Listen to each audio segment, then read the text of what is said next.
ประเทศเกาหลีของเรานั้น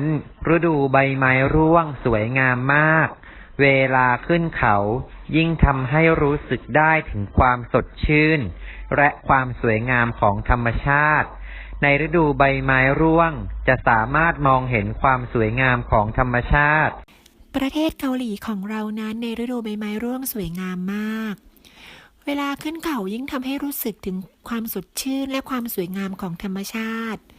ในฤดูใบไม้ร่วงจะสามารถมองเห็นความสวยงามของธรรมชาติสีสันต่างๆมากมายไม่ว่าจะสีแดงสีฟ้าสีเหลืองผสมผสานกัน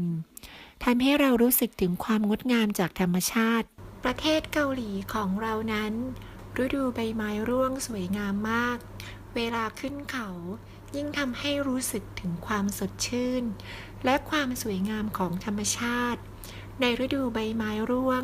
จะสามารถมองเห็นความสวยงามของธรรมชาติ